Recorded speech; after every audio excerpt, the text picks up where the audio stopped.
Hi, my name is Pat, and this is my channel, Book Chat with Pat, and I'm glad that you're here.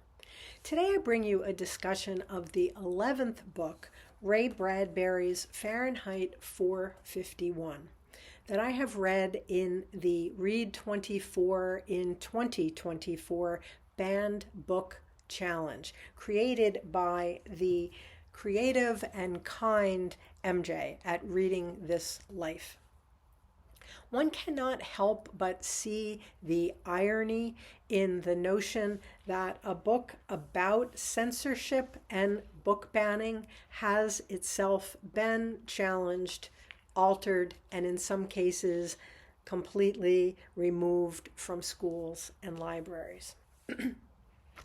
Although Bradbury's novel was indeed inspired by the book burnings in Nazi Germany, the witch hunts of the McCarthy era in the United States, and the absolute repression of any dissent in the Soviet Union of the 1950s, he had explored themes of censorship and book banning and book burning long before he wrote Fahrenheit 451 in 1953.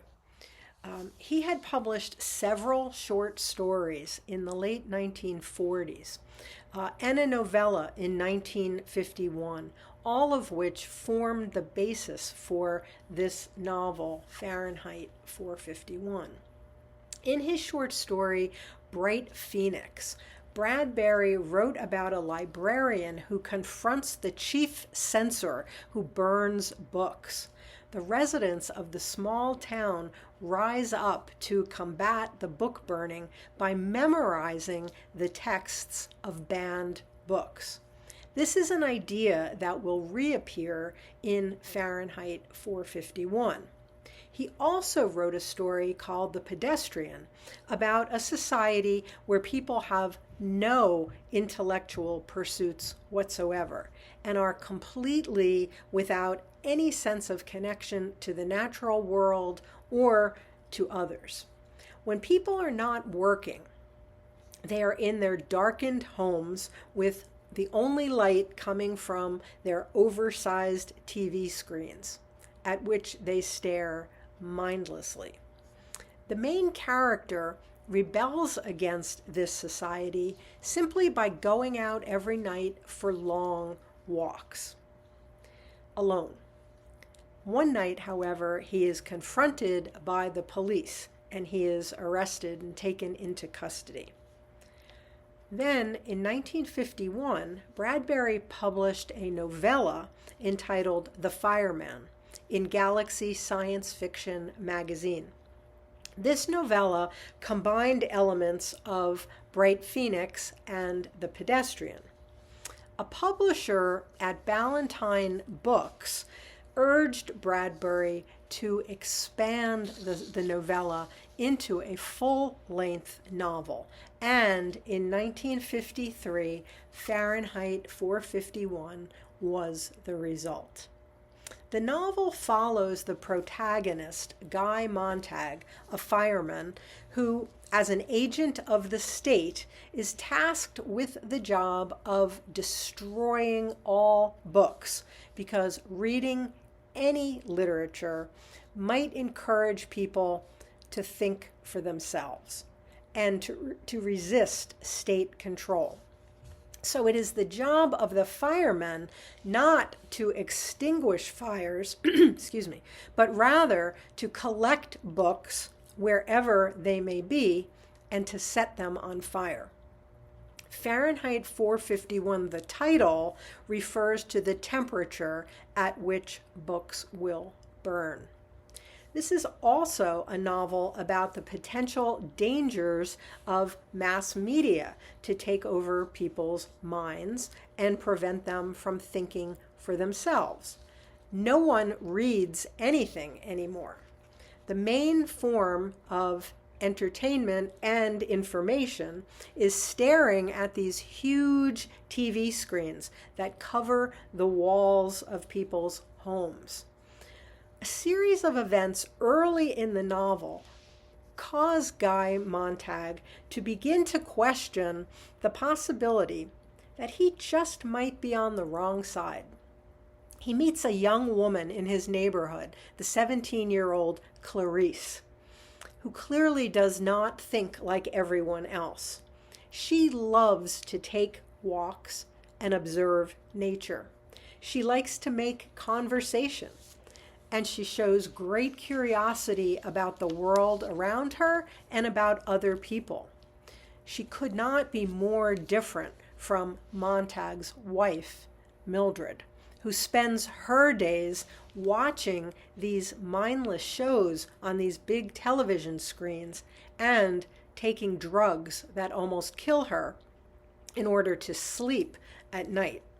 She has no curiosity about the world around her and no interest in her husband or his world. The other event that causes Montag to question his profession and really his whole life occurs when he is called out to a job at the home of an elderly woman whose house is filled with books. The woman refuses to heed any warnings to leave her house. She is determined to die with her books. It is these two women that Guy Montag encounters early in the novel that bring him to a spiritual crisis and cause him to question everything about his life. Ultimately, he decides to rebel against this society that absolutely condemns learning, thinking, and the life of the mind. Once a fireman who lived to burn books, now Montag goes on a quest to find meaning in his life through books and through others who cherish books as well. So how is it that a book about the dangers of censorship is itself a censored and sometimes banned book? Excuse me. Sorry about that. I'd like to discuss its long history of censorship, challenges, and bans. The book was initially censored by its own publisher. In 1967, without Bradbury's knowledge, Ballantine Books issued a new edition of the book with 75 passages modified. Words like hell, damn, and drunk were eliminated. Other incidents in the novel were altered. A drunk character becomes a sick one. Cleaning one's navel becomes cleaning one's ears. There were 75 similar alterations made. And there was no notation anywhere in the book to indicate that this was an altered text. This was considered the Ballantine High School version of Fahrenheit 451. At first, Ballantine continued to publish two editions. They continued to publish the original, and they published this new altered high school version, all without telling Bradbury. Eventually, however, they stopped publishing the original version, and the only published version was this new sanitized version.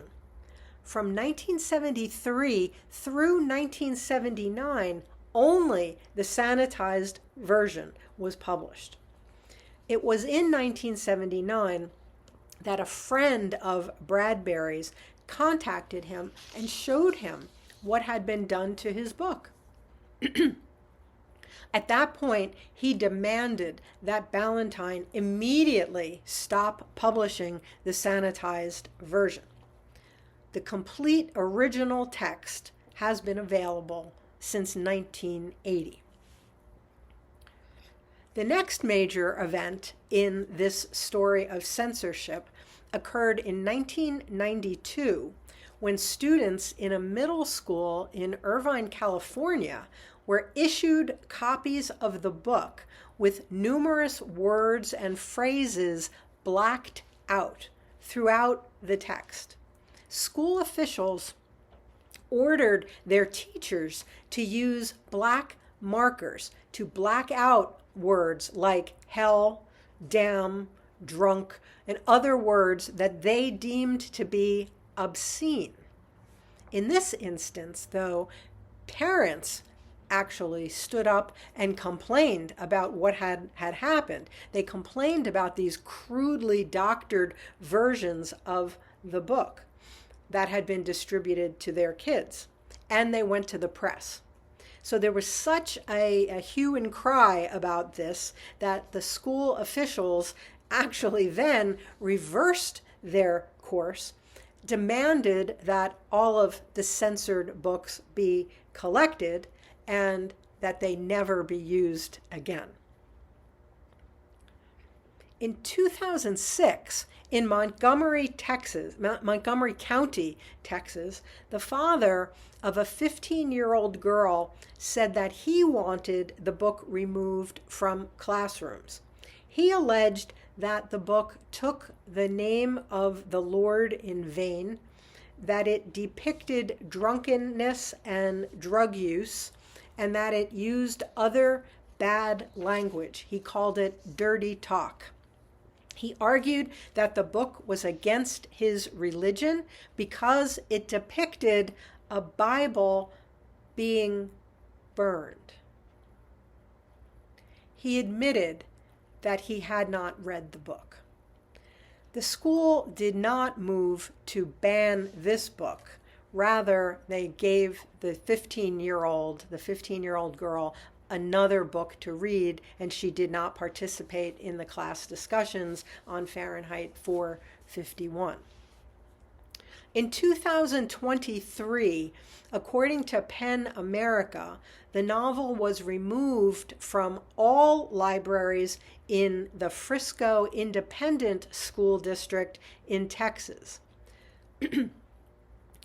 That school's district's website says that it was removed from the middle schools only. So I'm not sure which is correct, whether it still exists in the high school or not. PEN America says it was removed from all libraries. I most recently taught this novel from this 60th anniversary edition. In 2023, the book reached its 70th anniversary, but I don't know if there was another special edition issued at that point. In the 60th anniversary edition, the great writer Neil Gaiman writes the introduction. I'm going to close today by sharing a few of Gaiman's thoughts. He writes, "When I read it as a teenager, Fahrenheit 451 had become a book about independence, about thinking for yourself. It was about treasuring books and the dissent inside the covers of books. It was about how we as humans begin by burning books and end by burning people. Why do we need the things in books? The poems, the essays, the stories? Why should we read them? Why should we care? Ideas, written ideas, are special. They are the way we transmit our stories and our thoughts from one generation to the next. If we lose them, we lose our shared history. We lose much of what makes us human. And fiction gives us empathy. It puts us inside the minds of other people, gives us the gift of seeing the world through their eyes. Fiction is a lie that tells us true things over and over."